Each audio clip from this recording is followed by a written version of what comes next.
Shalom friends, welcome back to another episode of Rabbi in the Hot Seat. I hope you're sharing with everyone you know because this is very important information. We got real questions, real answers. Let's go. Zdud55 asks, Rabbi, what's the problem with using swear words?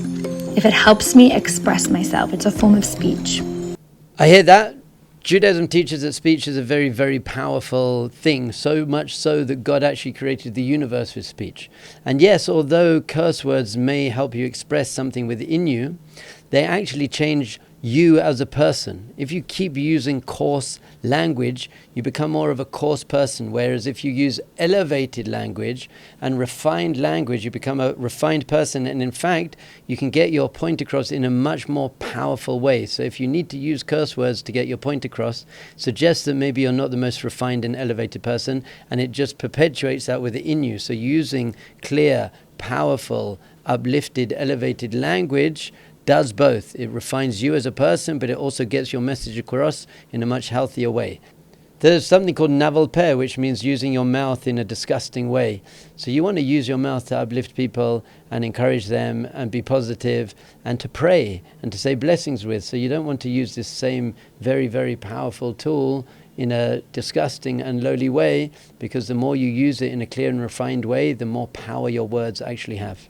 Question, what's the deal with Jews for Jesus? Oh, Jesus. Jews for Jesus. You know what really upsets me actually more than most things is there's some guy going around, a Jews for Jesus guy, and he goes onto the street to religious Jews and he says, did you know Jesus walked on water? And they're like, oh, I didn't know that. And he says, see? All you have to say, if anyone says to you, did you know Jesus did this, Jesus did that? You say one word, evidence.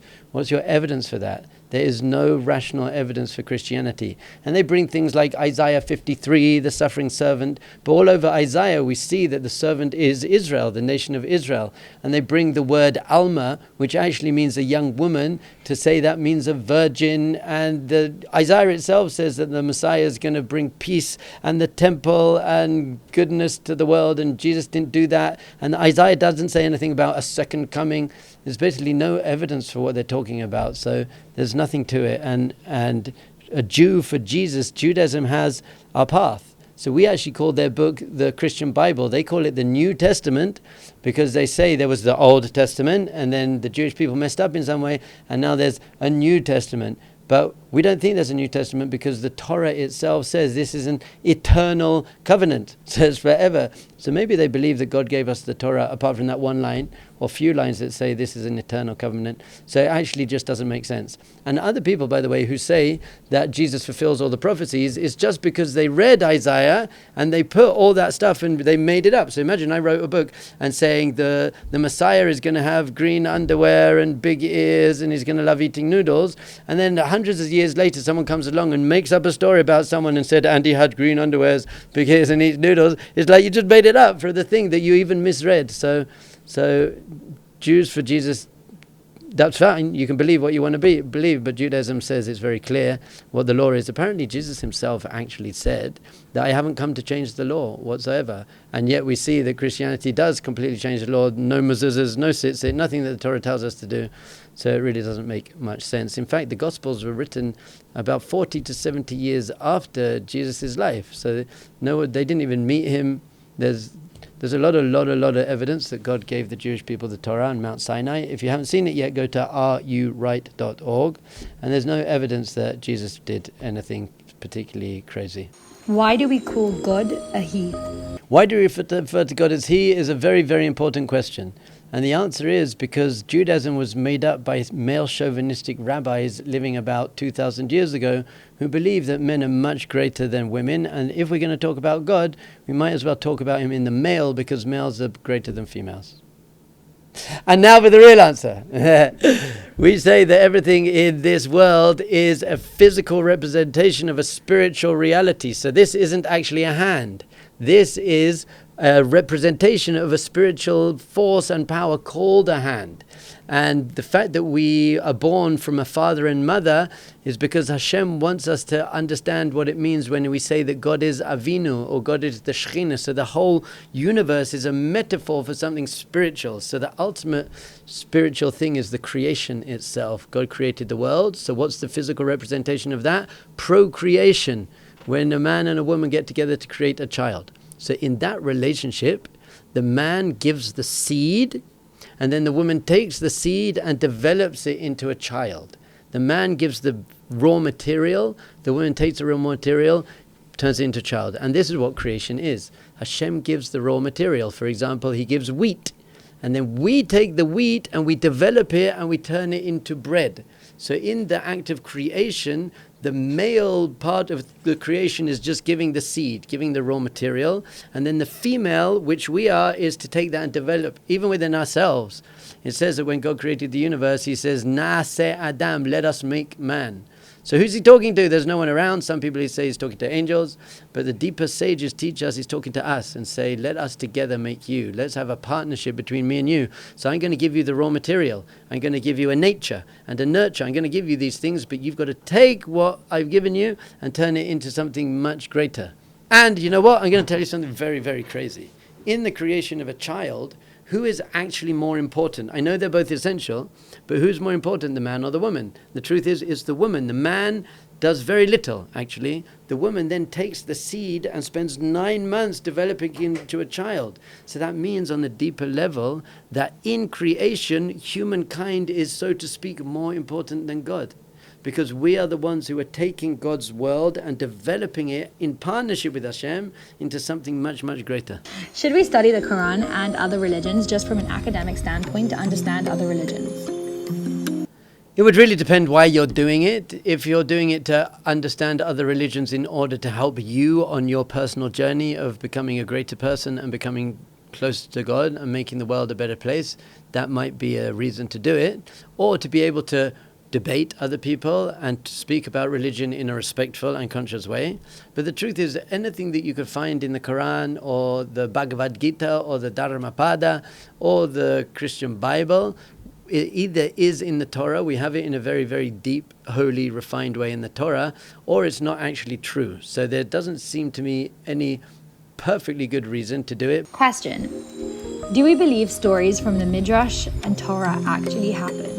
The truth is, when it comes to the Midrash, you don't have to believe they actually happened. They can just be amazing legends to teach you a lesson. There's a difference between historical fact and truth. Sometimes we hear stories that aren't historically factual. I don't know if you heard the story of the boy who cried wolf.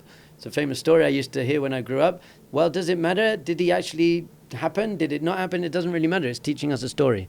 So we say the Midrashim, we believe they happened, unless there's a particular reason why we shouldn't believe it, because it's just too crazy. But I don't need to believe the Midrash happened. When it comes to the Torah, it would be very, very strange to say it didn't happen, because God has presented it as historical fact. And the truth is, we have lots and lots of archaeological evidence for lots of the things that happen in the Torah. The truth is, if someone could come now and prove to me that there was no one called Abraham and the Jews were not in Egypt, it wouldn't change my faith and belief in the Torah at all, because I have empirical evidence that God wrote the Torah. So he made up these stories in order to teach us lessons. The truth is, no one could prove that wrong to me. And once again, I think it would be very weird that God presented this as historical fact if it wasn't actual historical fact. So I have no reason to not believe that it is historical fact. The one thing that has to be historical fact really is the revelation at Sinai, because if that didn't happen, that really messes up the foundation of my belief. But the revelation at Sinai is something that I can empirically and logically and rationally prove. If you haven't been to areyouright.org yet, you should go now. It's there.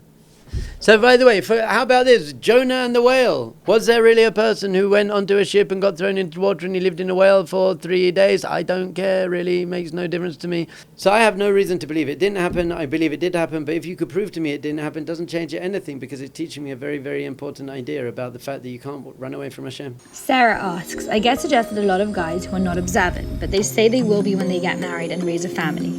Should this be trusted? The foundation of a relationship is having the same core values.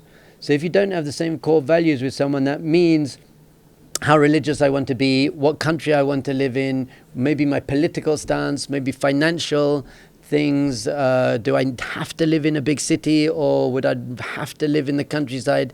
If you don't have your values very, very, very clear, probably not best to start dating. So if this guy isn't committed to doing it right now, it means he's not ready to get married. Now, it might be that he'll come along the journey with you, but I wouldn't count on that. I'd like to see him sticking to his word and really valuing it and doing it for himself, not just doing it for me before I commit to a relationship with him. Don't marry people for their potential. Marry people for who they are. And yes, we can all grow, but you have to have the same core values and then you can grow together. Why do men say, "Who didn't make me a woman?" when they pray? Are men better than women? It's actually a very, very interesting thing. Firstly, people are saying it first thing in the morning, so they don't really have any kavanah. It's not as if they're saying it with any kavanah. No, the truth is, if you see what women say in the morning, they say, "Sha'asali kirtzono," that you made me according to your will. And that's Hashem's highest aspect. It's called keter in Kabbalah, Hashem's will. So a woman is created how Hashem wants people to be. And all over Judaism, we teach that women are actually on a higher spiritual level than men. Basically, we created mineral, vegetable, animal, man, woman. Woman is the updated version. So we say that women are created kirtzono, according to Hashem's will, which means they're perfect. That's why women, for example, don't need circumcision. Because we said that the physical world represents a spiritual reality. The man is created physically imperfect, and therefore we have to perfect him through circumcision. The woman is created spiritually and therefore physically perfect. She doesn't need circumcision. And also that's why she doesn't need to do so many mitzvahs. We got lots of mitzvahs to do because mitzvahs pump up your soul. Women don't need their soul pumped up. Although it's very funny working at Aish, secular women come in and they say, "Why can't I put on tefillin and make up a minyan?" And secular guys come in and they're like, "It's not fair. Why do I have to put on tefillin to make up a minyan?"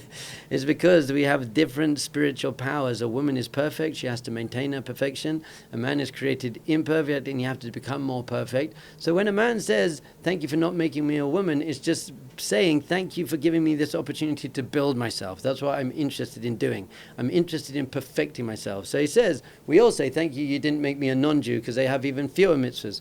And a slave, because they have fewer mitzvahs. And a woman, they have fewer mitzvahs, because as a man, I want to get out there, I want to change myself, change the world, and build myself. Whereas a woman, she just has to maintain her perfection. Another way women are seen to be more spiritual and more B'Tselem Elokim, in the image of God, is that they have a womb. They get to give birth. They really get to create a child, which a man doesn't have. And we say that the whole universe is really God's womb. Okay, thank you so much. We had a bit of Jesus, a bit of cursing, a bit of dating. We had everything that we need to go through. Let's keep sending in your questions. I'll keep sending out the answers. Live a great life. Share, notify, comments, do everything good. Peace.